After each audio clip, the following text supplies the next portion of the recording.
Uma saudação a todos. Meu nome é Emerson Borges, sou bacharel em História e por mais de 20 anos fui ministro religioso. Sou escritor desse livro, A Bíblia sob Escrutínio. E baseado no meu livro, toda semana aqui nesse canal nós analisamos um tema bíblico com profundidade. O tema de hoje é as profecias bíblicas. Mas antes de entrar no assunto, aqueles recadinhos de sempre. Não se esqueça de dar o joinha aí no nosso vídeo. Estoure esse like de joinhas aí. Comente, compartilhe, se inscreva em nosso canal.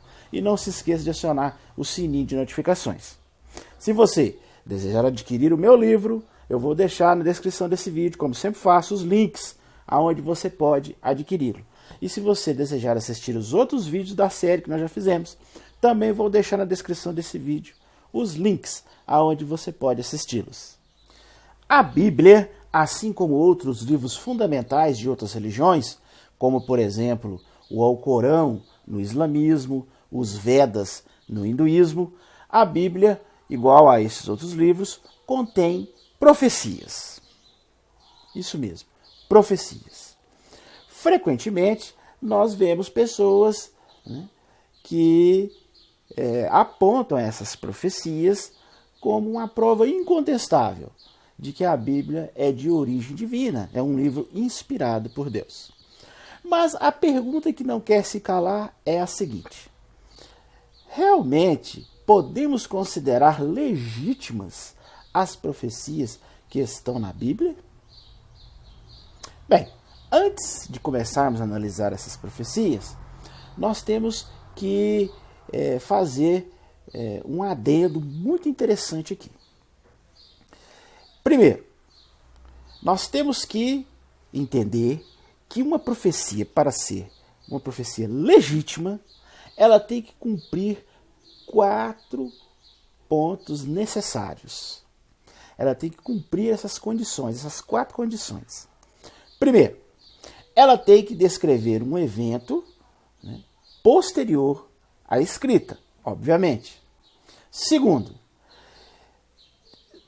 tem que ser impossível prever esse evento por meios naturais ou pelo desenrolar dos acontecimentos. Terceiro, o fato ele tem que ter ocorrido de forma, se não exata, pelo menos semelhante à descrição da profecia. E quarto, tem que existir provas irrefutáveis de que o escrito profético não foi adulterado ou modificado através dos tempos. Assim, para que uma profecia seja considerada válida, ela tem que satisfazer todos esses requisitos que eu acabei de falar. Agora, se observarmos as profecias bíblicas, nós vamos ver que elas têm uma grande dificuldade em se encaixar em todos esses pontos que eu falei.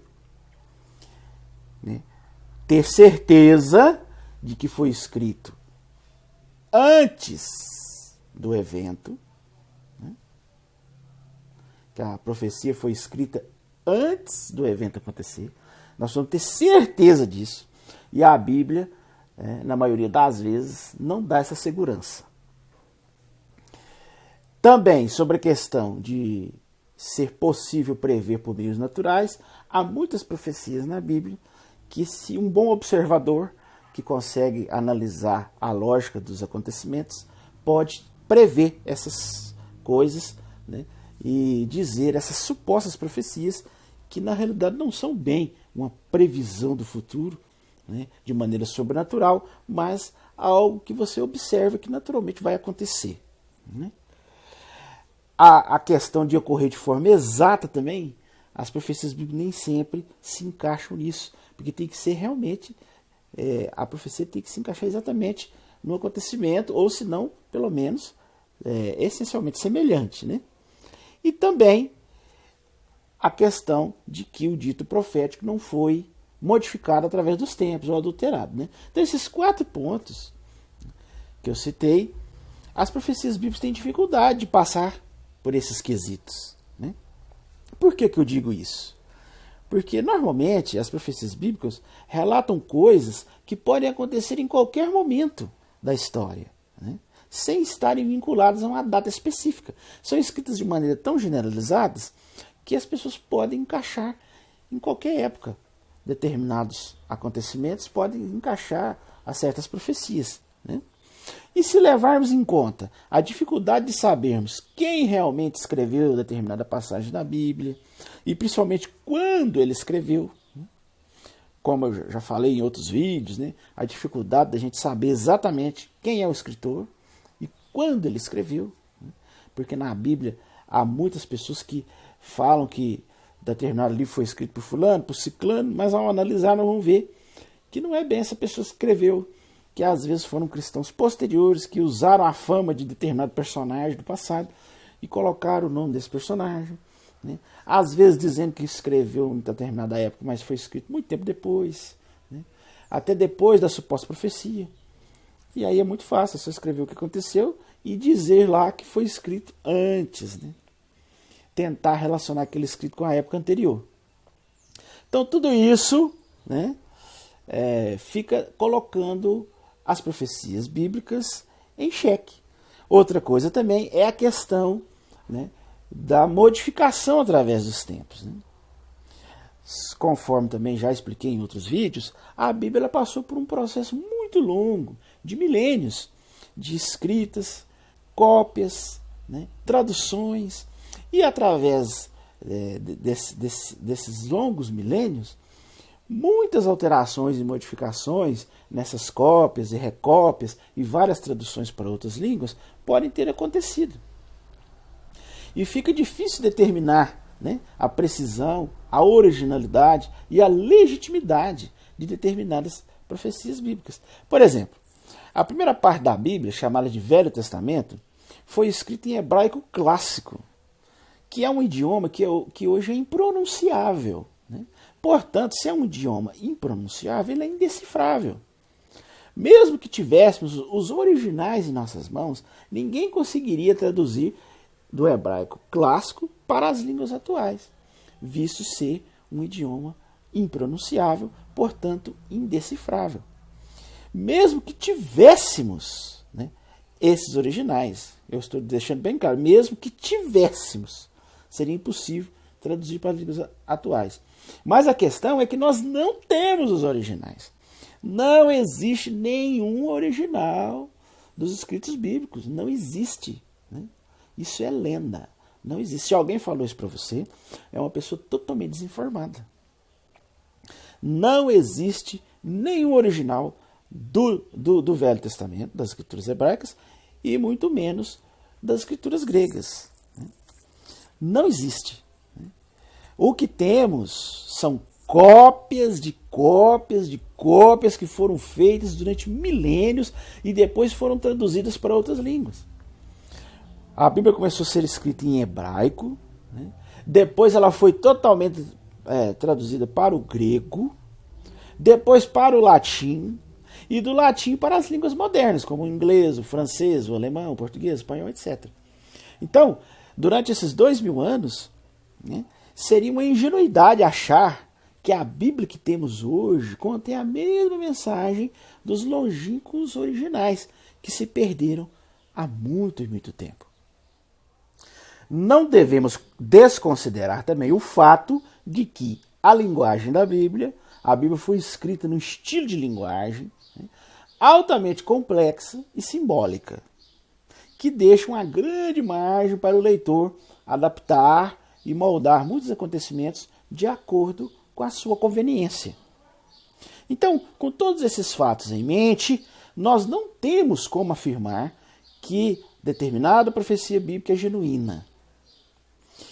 Mas, mesmo assim, mesmo com todos esses pontos que nós colocamos aqui, mesmo a Bíblia hoje, sofrendo várias adaptações, modificações, conveniências através das eras, né, para que assim essas ditas profecias, ou esses ditos relatos proféticos se cumpram corretamente através dos eventos da humanidade, mesmo com todas essas dúvidas que pairam no ar, né, mesmo assim, se nós fizermos uma análise profunda da Bíblia, nós vamos encontrar vários exemplos de profecias que mesmo os escritores, através do tempo, fazendo modificações e alterações para que essas profecias se adaptem, mesmo assim, nós observamos profecias que não têm cumprimento algum. São profecias que foram feitas e que não tiveram cumprimento. Nós vamos analisar várias delas aqui. Então, pegue sua Bíblia aí e vamos acompanhar algumas comigo. Primeiro, nós vamos acompanhar uma profecia que está registrada nos Salmos 89, 4 e 5. Acompanhe na sua Bíblia aí. Salmo 89, 4 e 5. E depois o Salmo 89, no mesmo capítulo, no mesmo Salmo, né? 36, o verso 36 e 37. Então, no Salmo 89 você vai ver o versículo 4 e 5 e depois o 36 e 37. Então ali, nesse trecho, Deus promete que a descendência de Davi seria perpétua. Você vai observar nesse trecho aí que diz claramente, diz assim, ó, concluí, dizei vós uma aliança com o meu eleito, liguei-me por juramento a Davi meu servo, conservarei sua linhagem para sempre, manterei teu trono em todas as gerações. Em todas as gerações. E no Salmo 89, 36 e 37, ele novamente confirma, jurei uma vez por toda a minha santidade, a Davi não falharei jamais, sua posteridade permanecerá eternamente, e seu trono, como o sol, subsistirá diante de mim. Então, a profecia deixa bem claro, né, a suposta profecia do Salmo, que Davi, né, teria uma descendência perpétua. Ali, no Salmo 4 e 5, fala, 89, 4 e 5, por todas as gerações. E que o trono dele ia durar para sempre. Até ilustra com o sol, né? Ia durar para sempre como o sol. Só que, se formos analisar a história, né, depois de Zedequias, não houve rei da linhagem de Davi por 450 anos. A linhagem real foi finalmente restaurada com Aristóbulo, da dinastia Hasmoneana. Mas ela também, com o tempo, acabou. Né? De acordo com uma profecia do Novo Testamento, Jesus receberia o trono de Davi e reinaria para sempre, conforme diz Lucas 1, 32 e 33. Mas mesmo assim, analisando essa profecia pelo lado místico e esotérico, né? Porque muitos religiosos afirmam que Jesus sempre reinou sobre seus discípulos, sempre foi rei, ou que Jesus já começou ou ainda vai reinar a terra lá dos céus, ou que esse reino é celestial, seja lá qual for a maneira que o cidadão entenda essa profecia ou tente aplicar essa profecia, o fato é que a linhagem real de Davi foi interrompida por 450 anos. E isso deixa bem claro que a profecia fracassou. Deus prometeu claramente a Davi no Salmo que a linhagem dele e o trono dele seriam mantidos em todas as gerações. E como vimos, 450 anos, a história deixa claro que essa dinastia foi interrompida. Então, não há como, mesmo querendo fazer uma ligação com Jesus, né, que Jesus é que assumiu o trono, ele sempre foi rei, ele governa sobre o seu servo, sempre governou, ele vai reinar dos céus, ele já reina nos céus, mesmo com esse lado esotérico e místico, né, não há como fugir desse fato, que houve uma interrupção de 450 anos, né, na linhagem de Davi. Então aí a gente já vê um caso claro de uma profecia que não se cumpriu. Um outro exemplo interessante de profecia bíblica que não se cumpriu está registrado no livro de Isaías, capítulo 17, versículo 1. Abra sua Bíblia e acompanhe comigo aí. Isaías, capítulo 17, versículo 1. Diz assim, ó: oráculo para Damasco. Damasco vai ser suprimida do número das cidades e será reduzida a ruínas abandonadas para sempre. Suas cidades serão abandonadas aos rebanhos, que virão repousar sem que ninguém os enxote. Então, essa passagem, ela nos oferece mais uma oportunidade excepcional de avaliarmos a validade das declarações bíblicas.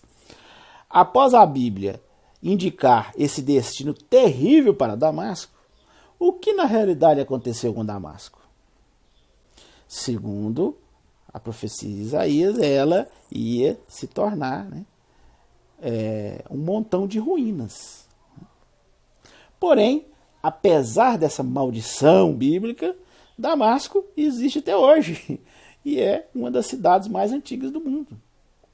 Ela tem sido continuamente habitada desde que foi fundada. Ela não é um montão de ruínas, ela não foi abandonada para sempre, né? Ela não teve esse destino que está descrito aí no livro de Isaías. Pode olhar na sua Bíblia aí, Isaías 17:1. Fala claramente que ela seria reduzida a ruínas e abandonada para sempre. Veja bem, né? A Bíblia falou claramente que Damasco seria destruída para sempre, jamais seria habitada. Ia ser um montão de ruínas. Agora, eu pergunto a vocês, isso aconteceu? Damasco, realmente, ela deixou de ser uma cidade e foi reduzida a ruínas e abandonada para todo sempre?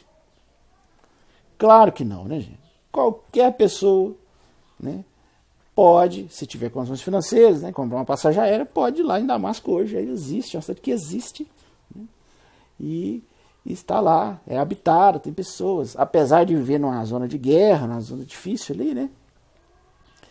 Apesar de estar sempre tendo problemas ali, mas ela é habitada. A cidade existe, né? E está em funcionamento, né? Nunca deixou de existir, nunca foi reduzida a ruínas, nunca foi abandonada para sempre. Agora, será que é só essa profecia que temos? Não. Nós vamos analisar várias aqui, né? Veja aqui uma outra profecia sinistra sobre a cidade de Jerusalém e sobre a terra de Judá. Abra sua Bíblia agora em Jeremias 9, capítulo 9, versículo 10. Acompanhe aí comigo. Diz assim, ó: farei de Jerusalém um amontoado de pedras, um covil de chacais, e das cidades de Judá um deserto, onde ninguém mais habitará. Então, nós vimos aí em Jeremias capítulo 9, versículo 10, uma descrição clara, uma profecia explícita, né, aonde diz claramente que Jerusalém e Judá se tornariam um monte de pedras, uma morada de chacais, seria um local desolado, né, onde ninguém mais habitaria. Agora eu pergunto para vocês, a pergunta que não quer se calar: será que Jerusalém e as cidades de Judá ficaram para sempre sem habitantes? Será que isso aconteceu? Bem, apesar de Jerusalém ter sido destruída por 2 vezes, por Babilônia em 587 a.C. da nossa era e por Roma em 70 da nossa era, ela sempre voltou a ser habitada e continua a ser até os dias de hoje.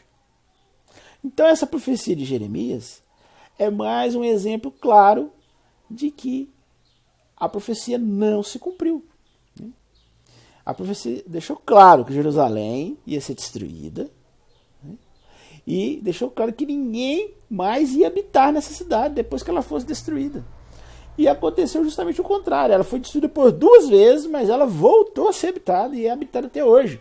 Se você quiser visitar Jerusalém também, se tiver condições financeiras para isso, fique à vontade, a cidade está lá, né?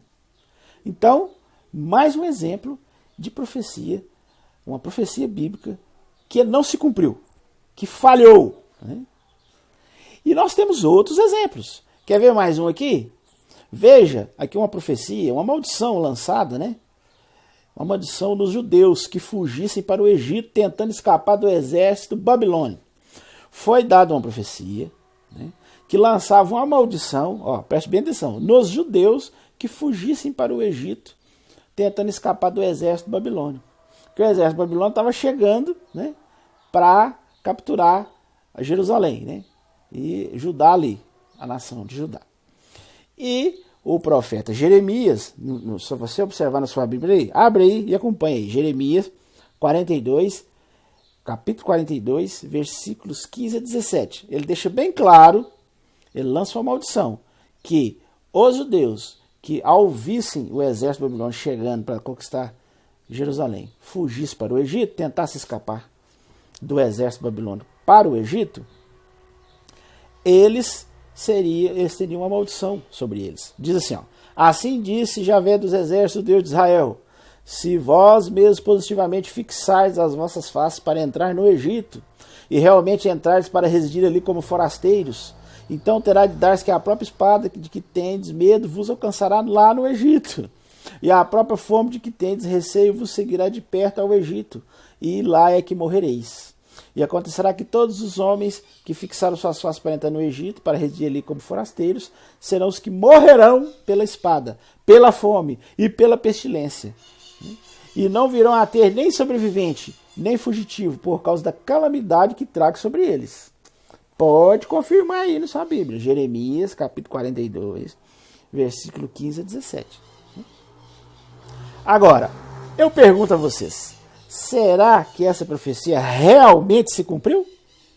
Bem, depois da destruição total de Jerusalém pelos babilônicos, o restante da população de Judá realmente fugiu para o Egito, como refúgio, né? Evidentemente se juntando a outros judeus que já estavam lá no Egito. Segundo a profecia que eu citei aqui, todos os judeus que fizessem isso morreriam pela espada, pela fome e pela peste. Outras duas profecias bíblicas relacionadas a esta afirmam categoricamente que o Deus de Israel iria trazer Nabucodonosor, rei de Babilônia, para golpear a terra do Egito, queimando os templos e matando todos pela espada, um total extermínio.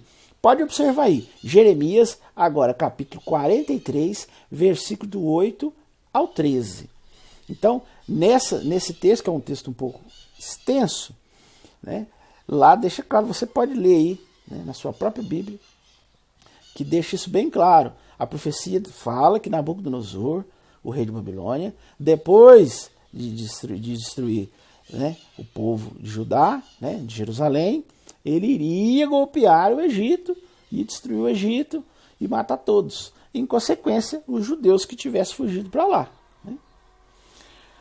Se Nabucodonosor tivesse realmente invadido o Egito e destruído todo aquele país, conforme foi profetizado na Bíblia, né, em Jeremias capítulo 46, versículo 13 a 26, os judeus que fugiram para aquele país, em busca de refúgio, com certeza seriam destruídos, como predito, né? Mas o problema, gente, a questão é que não existe nenhuma evidência histórica de que Nabucodonosor invadiu o Egito após ter conquistado Jerusalém. Pode pesquisar aí, pode perguntar para qualquer historiador, pode ir nos livros de história. Não existe nenhuma evidência histórica de que Nabucodonosor invadiu o Egito após ter conquistado Jerusalém. Nenhum historiador disse isso. Pelo contrário, Heródoto, um dos mais renomados historiadores da época, visitou o Egito pessoalmente apenas 100 anos depois da dita devastação total do Egito pelos babilônicos. E o que será que ele registrou?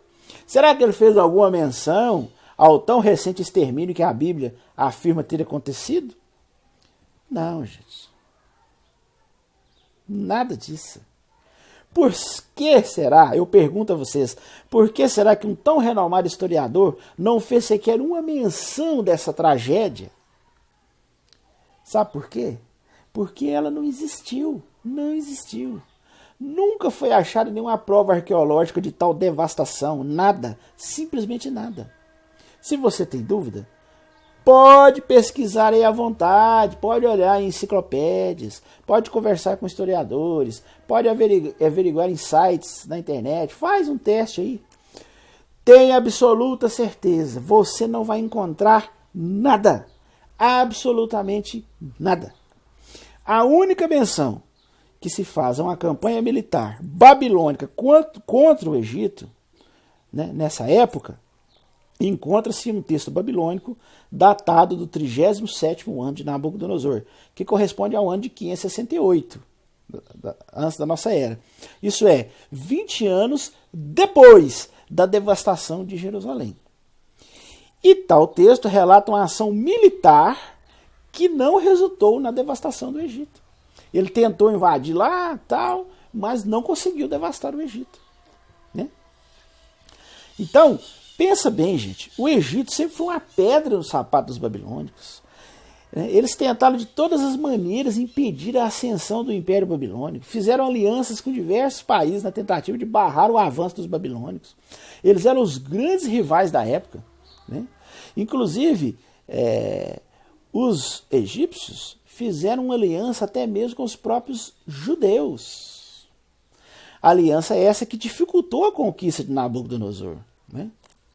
Todas as grandes conquistas que Babilônia teve, inclusive as menores, as mais insignificantes, todos os países que eles devastaram, por menor que seja, eles foram registrados fartamente. Né? Claro, né? As nações antigamente, elas relatavam todas as suas vitórias, porque aquilo ali era uma honra para eles. Esse tipo de relato das vitórias nas guerras exaltavam, né, a sua nação, o poderio, a sua força. Então, era comum, né, era normal as nações registrarem suas vitórias. Todas elas, por menor que sejam. Né? É por isso que hoje há muitos textos babilônicos descrevendo suas conquistas, porque realmente Babilônia, na época, conquistou muitas nações ali na região. Né? A gente nota uma imensa quantidade de registros da destruição, inclusive, de Jerusalém, né? Que era considerado um país menor. Né? O Egito era uma nação muito maior, muito mais poderosa. Agora eu pergunto a vocês, você não acha que se os babilônicos tivessem mesmo devastado completamente o Egito, conforme foi profetizado exaustivamente na Bíblia, eu mostrei até lá no livro de Jeremias, se isso tivesse acontecido, assim como os babilônios destruíram Jerusalém, se eles tivessem destruído realmente o Egito, devastado o Egito, eles não teriam feito vários registros, até mais do que da destruição de Jerusalém, se gabando, se vangloriando desse extermínio, né, esse impressionante extermínio do seu maior rival? Agora, por outro lado, existem muitas provas de que os judeus se estabeleceram no Egito tendo paz e prosperidade. Eles habitavam em várias cidades. Né? O registro histórico comprova que judeus habitaram nas cidades de Táfnis, pelo que parece uma cidade fortaleza na região do Delta, Migdol e Nof, considerada ser Mênfis, né? Uma antiga capital do Baixo Egito. Até mesmo o idioma hebraico foi difundido por esses refugiados judeus no Egito. Né? Eles se adaptaram tão bem no Egito que alguns séculos depois a cidade egípcia de Alexandria se tornou um grande centro cultural judeu. Havia uma enorme comunidade judaica ali em Alexandria. Então a gente vê um panorama bem diferente da horripilante profecia bíblica, né, que eu citei aqui de Jeremias, capítulo 42, né, aonde nós observamos que a Bíblia declarou claramente, com todas as letras, que os judeus, eles iriam, os que fugissem da destruição de Babilônia para o Egito, né, os que fugissem da cidade de Jerusalém, que estava prestes a ser destruído por Babilônia. Né, tipo assim, Babilônia está chegando, vai destruir Jerusalém, vamos vazar daqui e vamos lá para o Egito. Então os judeus que fizessem isso, segundo a profecia bíblica, né, eles seriam totalmente destruídos, eles seriam mortos, né, a calamidade viria sobre eles, né? Eles seriam mortos pela espada, mortos pela fome, pela pestilência. Pode olhar aí, Jeremias 42, 15 a 17, está claro aí a profecia. Né?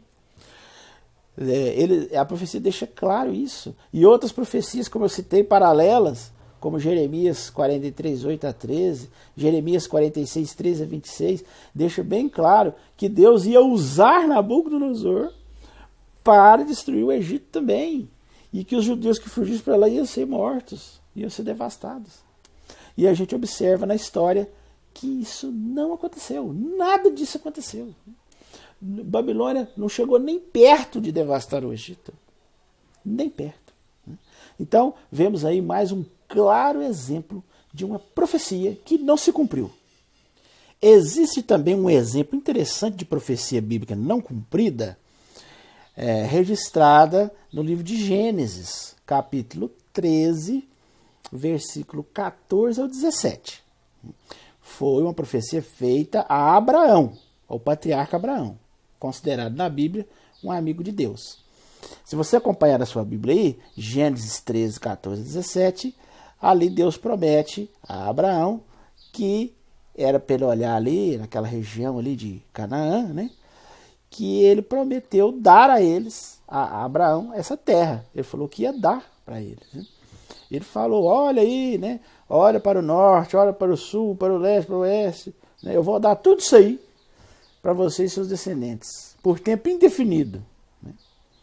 Vou dar para você. Tá aí, ó, Gênesis capítulo 13, versículo 14 a 17. Então, a promessa foi feita que Abraão ia receber a terra de Canaã e essa terra ia ficar para ele e para os descendentes dele para sempre.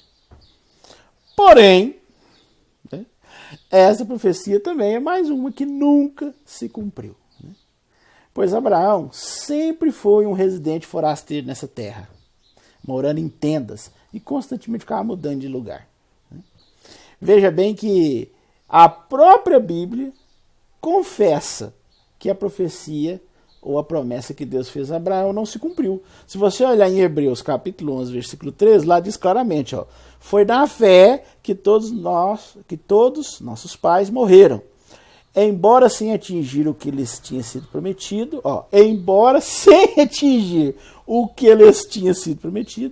viram-no e o saudaram de longe, confessando que eram só estrangeiros e peregrinos sobre a terra.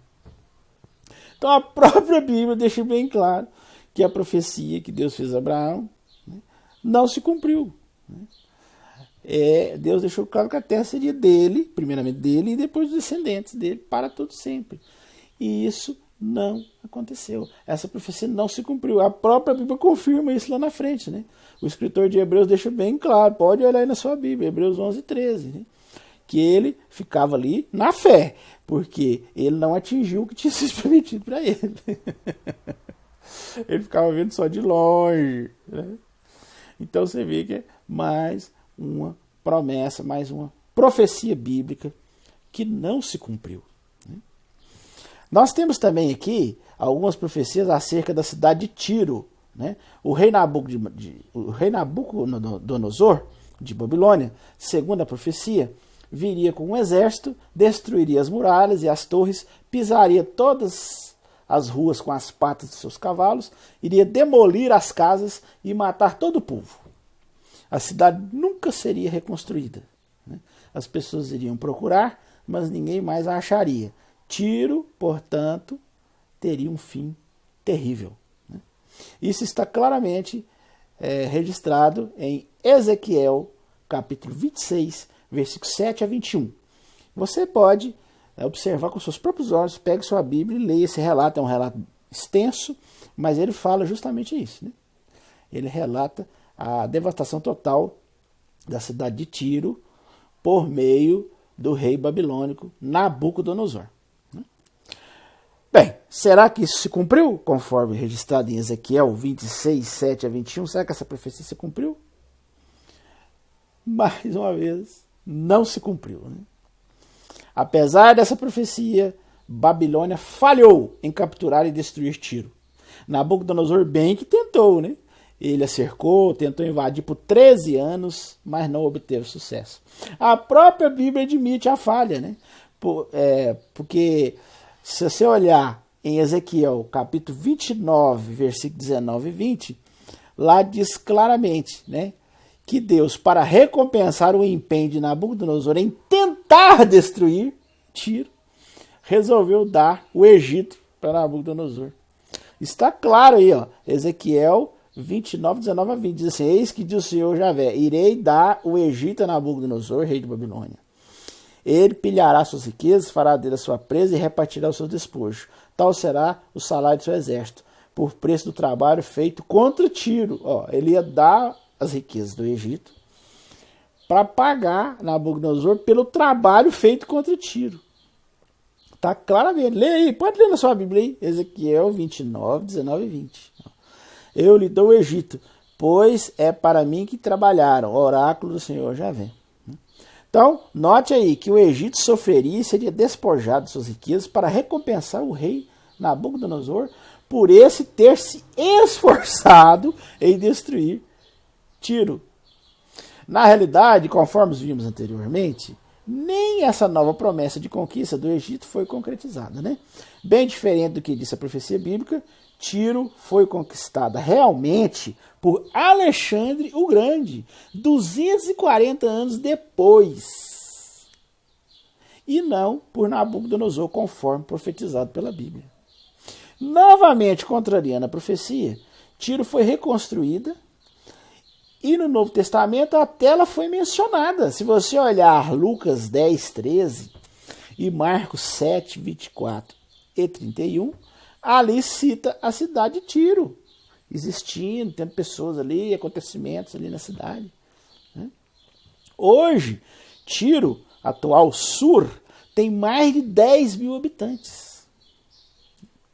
Então, veja que nada dessas profecias se cumpriram, absolutamente nada. Né? A Bíblia deixou claro que Nabucodonosor ia destruir Tiro. Não conseguiu. Aí a própria Bíblia reconhece que a profecia falhou e para compensar Nabucodonosor, a Bíblia diz que ia dar as riquezas do Egito, que o Nabucodonosor ia devastar o Egito. Mas conforme eu já disse anteriormente, nem isso ele conseguiu, que é devastar o Egito. Né? E Tiro, na realidade, jamais foi conquistado por Nabucodonosor, o rei de Babilônia. Mas como eu disse aqui, foi conquistado 240 anos depois por uma outra nação que não tem nada a ver com Babilônia, por um outro rei que não tem nada a ver com Nabucodonosor. Foi conquistada por Alexandre o Grande. Pode pesquisar nos livros de história. Você vai observar mais essas profecias bíblicas que não tiveram cumprimento. Temos mais alguns exemplos de profecias contra o Egito, profecias agorentas, né, contra o Egito, que também não se cumpriram. Né? Parece que os escritores bíblicos eles não se conformavam com a opulência e a prosperidade do Egito. Eles sempre, parece que tinha ali, né, uma implicânciazinha, e sempre ficava falando profecia que ia destruir o Egito, que o Egito ia acabar, que ia ser devastado e tal. Né?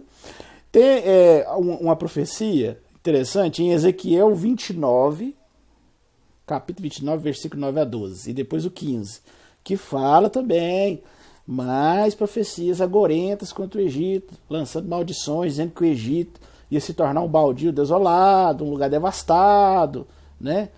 Que ia ser um lugar seco, né? Que não ia ser habitado, né? Ia ser um lugar realmente de habitação de animais. Né? Pode olhar aí, é um texto um pouco longo, então eu vou resumir, senão o vídeo fica muito grande. Né?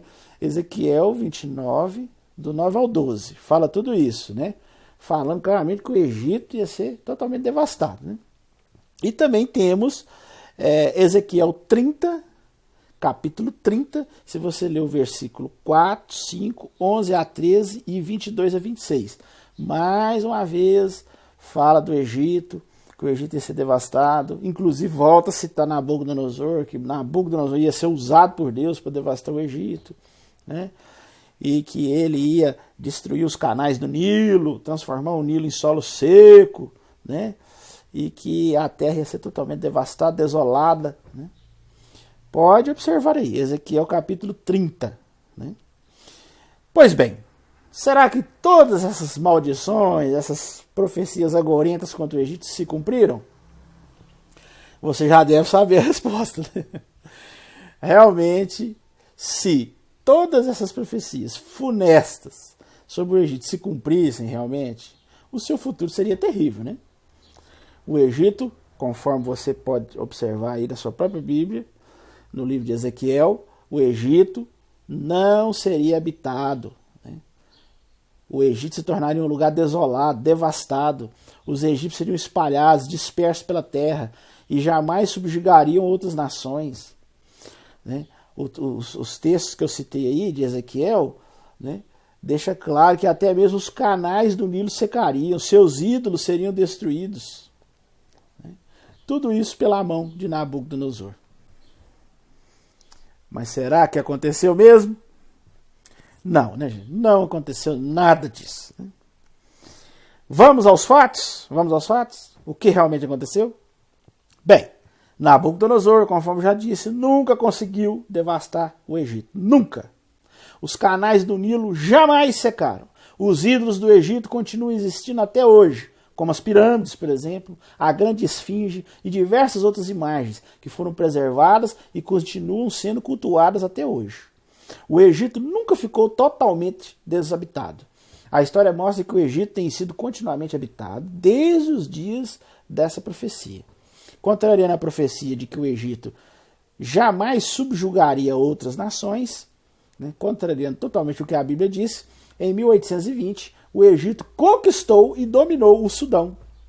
E desde a década de 60, o Egito tem sido uma potência econômica e militar naquela região ali.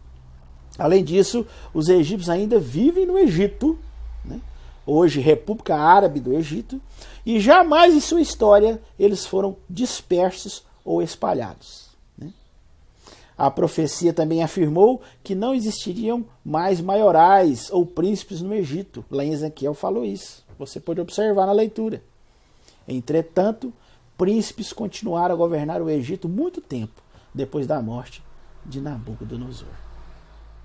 Vamos analisar aqui agora um último exemplo, porque senão o vídeo vai ficar muito longo, porque são muitas profecias que não se cumpriram. Mas vamos analisar aqui no livro de Isaías, capítulo 34, versículos 5 ao 11. Isaías, abre aí sua Bíblia. Isaías, capítulo 34, versículo do 5 ao 11. Leia aí que eu vou dar um resumo aqui do que diz esse texto. É uma profecia para não fugir do costume, uma profecia apavorante de desolação, dessa vez sobre a terra de Edom, uma nação considerada irmã dos israelitas. Agora imagine se não fosse irmã, A irmã, com uma condenação tão devastadora como essa, que está registrada em Isaías 34, 5 a 11. Então você pode observar aí que, segundo a profecia, a espada de Deus desceria sobre Edom, fazendo sua terra se encharcar de sangue e o pó ficar untado da gordura. Mas isso era só o começo. A profecia diz que os rios se transformariam em piche e seu pó em enxofre. Diante de tal cenário infernal, uma fumaça sairia dessa terra por tempo indefinido. Por todas as gerações, tal região seria abrasada e nunca mais alguém passaria por tal lugar. Resumidamente, é isso que diz lá na profecia de Isaías 34, capítulo 34, versículos 5 a 11. Bom, para variar, essa profecia também não se cumpriu, falhou, falhou claramente. Os edomitas foram um grupo tribal de língua semítica, habitantes do deserto do Negev e do vale de Arabá, que hoje corresponde ao sul do Mar Morto, nas vizinhanças do Rio Jordão. Então, vamos aos fatos? Vamos ao que realmente aconteceu? Apesar do rei Nabuco, ou melhor, do rei Nabonido, o rei de Babilônia chamado Nabonido, apesar de ele ter conquistado essas terras por volta do 6º século a.C., os rios dessa região jamais se transformaram em piche ardente, e tampouco sua terra em enxofre.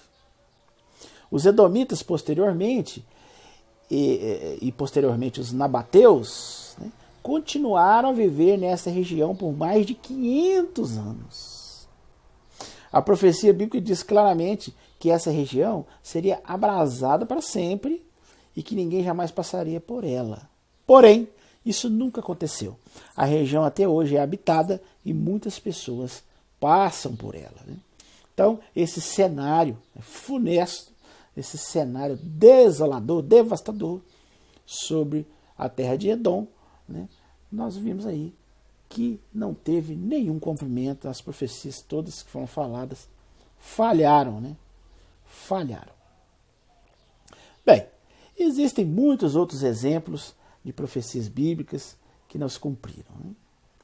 Creio que aqui nós iríamos ficar aqui o dia inteiro citando casos, assuntos sobre profecias bíblicas que não se cumpriram. Mas eu creio que os casos que eu mostrei aqui, que são uma pequena amostra, né, das profecias que não se cumpriram, eles demonstram bem essa ideia que eu quero passar, a fragilidade das profecias bíblicas. Né? Se você começa a falar sobre isso com os religiosos, muitos tentam, né, obviamente, né, o religioso tem sempre essa tendência de tentar, né, dar uma explicação, porque eles têm uma necessidade muito grande de acreditar. Então, quando você mostra essas evidências, eles tentam de todas as formas achar, né, uma maneira, né, de amainar um pouco o registro, né? Eles tentam usar ali uma hermenêutica, né, um contorcionismo hermenêutico, né, um malabarismo teológico, né? Tentam ali fazer uma exegese, né, para dar uma maneirada aí, para tentar achar uma explicação para essas profecias que não se cumpriram, né? Às vezes tentam dar um sentido simbólico, né? Às vezes tentam aplicar essas profecias convenientemente a certas instituições ou organizações atuais, né? Fazendo analogias, né? Isso aí simboliza tal organização, tal instituição, não é bem a nação da época, né? Tentando de todas as formas, né, fazer uma interpretação. Mas tais formas particulares de interpretação são muito superficiais, né? E qualquer pessoa pode adaptar as mesmas profecias em qualquer época, né? Então, infelizmente, a gente vê essa tentativa patética dos religiosos de tentar, de todas as formas, né, dar uma maneirada aí nessas profecias, né? E a gente vê que essa tentativa, né, se torna frustrada, né? A gente vê que eles tentam forçar a barra de todas as formas, né? Mas, como eu disse, é uma coisa natural, né? Visto que eles, ao se deparar com tais evidências, né, e isso entra em choque com a crença deles, coisas que eles estão arraigados ali há muitos anos. Então, isso para eles é um choque muito grande. Então, eles fazem de tudo para tentar dar uma outra visão sobre isso, né, para que as suas crenças continuem, né?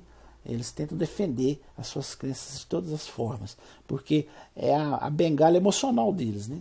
Sem essas crenças, eles ficam sem nenhuma base para viver suas vidas, para enfrentar os problemas. E, infelizmente, a maioria dos religiosos usa suas crenças como uma muleta emocional, né? É isso que a gente observa.